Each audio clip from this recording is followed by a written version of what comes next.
This is Lore Diver, the podcast that's exploring the lore of popular and interesting tabletop RPG worlds. POCGamer Patreon supporters gain early access to episodes. All episodes are available on Podbean, Spotify, and YouTube. This episode looks at the land of Vidrian, from Pathfinder's Galarian setting. Vidrian, the Unchained Phoenix, is a new nation in the Mwangi Expanse, located on the western shores of central Garund. Boundaries include the Kava lands to the north, the Bundu Hills to the east, and the Laughing Jungle to the south. Vidrian has ocean access on its coastline through Desperation Bay, and a river route consisting of the lower Courier River and Lake of Vanished Armies into the interior of the expanse makes up much of the southern border. The new nation's capital is Anthusis, and its future may depend on the actions of your players.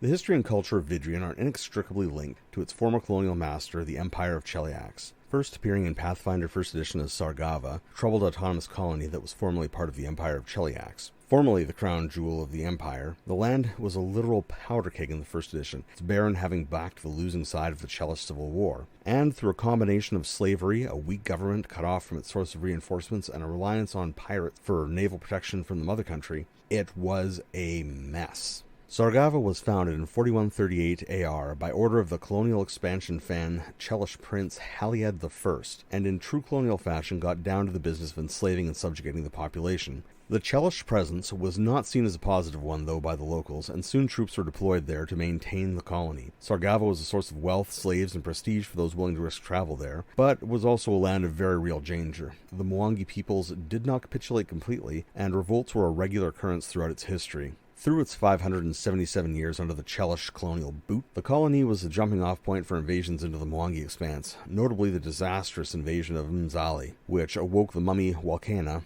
and resulted in the destruction of the entire force that had been deployed out. The beginning of the end of Sargava came in 4609 AR, as Baron Grallis backed House Davian. Never a good plan, especially if anyone out there is a Battletech fan, and deployed all of his naval forces towards the war effort. Unfortunately, those naval forces were destroyed, House Davian lost, and Sargava found itself suddenly autonomous. However, with no naval defense, the Baron was forced to turn to the free captains of the Shackles, paying them to save the colony from House Thune's punitive expeditions, which succeeded twice. However, being now cut off from reinforcements, trade, and general support, the writing was on the wall. And this brings us neatly into Pathfinder 2nd Edition, The Lost Omens, where the unfortunate Baron Utilinus, Grand Custodian of Sargava, has been deposed in a violent revolution. To say his situation was bad is an understatement. The population was largely sympathetic to the rebels. The free captains were demanding more and threatening to turn on Sargava if their protection money wasn't paid. Then there was the military. Several generations of not receiving fresh, loyal to the motherland reinforcements meant significant numbers of the trained, armed, and experienced troops sided with the rebels, and in 4715 AR, he was successfully overthrown. Coming into current events, things couldn't be more interesting. Raising the flag of victory only brought more conflict, as the free captains immediately attacked, seeking to try to get more of that sweet, sweet blood money, and were only narrowly defeated through a hasty alliance with the city of Senghor on the tip of the Kava lands. Now in its 7th year of existence, the nation struggles with the legacy of colonialism and its place in the Mwangi Expanse. Much of the situation is held together with a newfound feeling of patriotism and national enthusiasm, such as the tacit agreement between the underworld elements of the land and the government. And at the moment, the great need that Vidrian has is stability. It's unique in the Expanse for its culture, colonial-influenced national structure, and is starting from functionally near scratch in many areas, like its military. So at the moment, they're currently engaged in diplomacy with the nations of the Inner Sea and the city-states and peoples of the Mwangi Expanse, looking for recognition. There's a looming threat from Cheliax, who has absolutely not recognized their independence, and of course the ever-present threats of pirates and monsters just from the general area.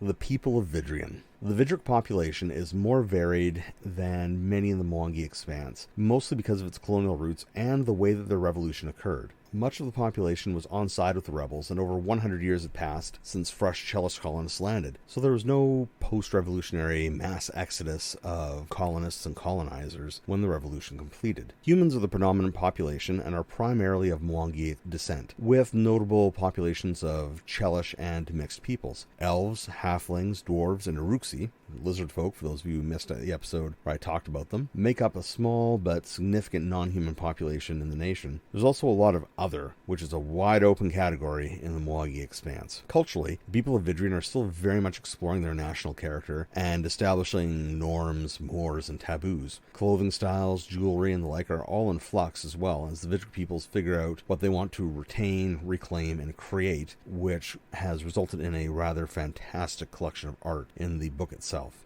In an interesting development, Vidrian is seeing immigration from other lands in the Mwangi Expanse, particularly from their previous foe, Munzali. This is bringing new cultural influences to them, and the ultimate results thereof can't be foreseen at this time. Ideas. There is so much to do in Vidrian. Foremost, if your table isn't familiar or particularly comfortable yet with the African coding in the other areas of the Mwangi Expanse, Vidrian is a good place to introduce them to the location. The post-colonial setting has cultural coding in it that's going to be more familiar, and that can be a good jumping off point to the more African-coded places that are around it. Vidrian is also actively recruiting experts in everything from magic to ship construction, all in an effort to get the place up and running as fast as possible before a credible threat catches them unprepared. So this can be a good way to bring established characters from literally anywhere in Galarian to this new nation. And what this means is that coming into the setting of the Mwangi Expanse, this location gives you an opportunity to mix both local characters and foreign characters for people who might not be comfortable yet playing characters from the Mwangi Expanse. I think that that is an excellent tool for any game master to use to facilitate adventure.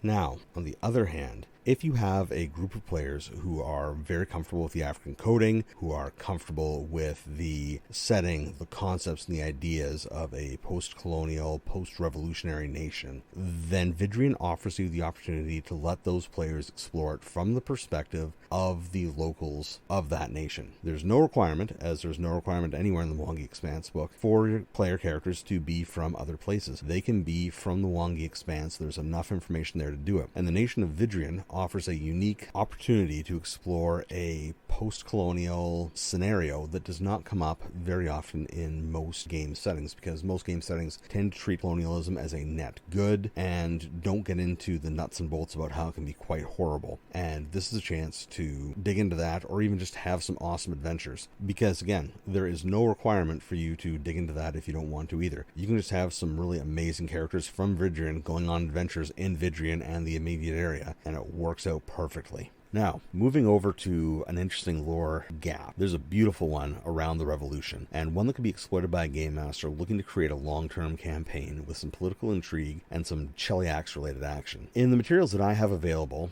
the Lost Omens World Guide and the Mwangi Expanse books, I can't pinpoint the fate of the last colonial ruler, Baron Utilinus. There's no information about it. It simply says that he was displaced or overthrown. They're not using specific language like killed or slain or, driven into the sea, something like that. And this implies to me that this, at least in first edition, level 10 cleric, may still be around. And a simple but sad reality around revolutions is that they're unstable for decades afterwards, and that counter-revolutions or rebellions or attempts to seize back power aren't that unusual. So it's entirely possible that Baron Utilinus is still alive, and even possibly plotting a comeback. Now, this could be a local affair, or it could be done in conjunction with Cheliax, who have not recognized Vidrian, and who may choose to overlook the Baron's past in the name of getting their profitable colony back. For the game master or the group that prefers lots of intrigue, Vidrian has you covered, because there's a lot of potential adventures that could see the characters as members of, employed by, or employed against different factions in the nation. The writers went hard on this and did a beautiful job of creating an environment of unity on the surface and power struggles beneath, because not everybody likes the new government, not everybody likes the direction life is going. Some guilds and organizations would rather not have competition or outsiders around, and the government wants everything to go according to plan, or at least work in a moderately fair fashion. So there's a lot of groups all vying for power and who are de facto leaders or even rulers in some areas that could lead to a lot of great intrigue-based adventures. Now, in terms of conventional adventure, Vidrian is a sort of low to mid-level area that's great to get started in. Drawing from last week's episode and doing some minor extrapolation, the southern end of the Cyclops civilization, Golgani, is at the northern side of Vidrian, so there's some ancient ruins / dungeons action that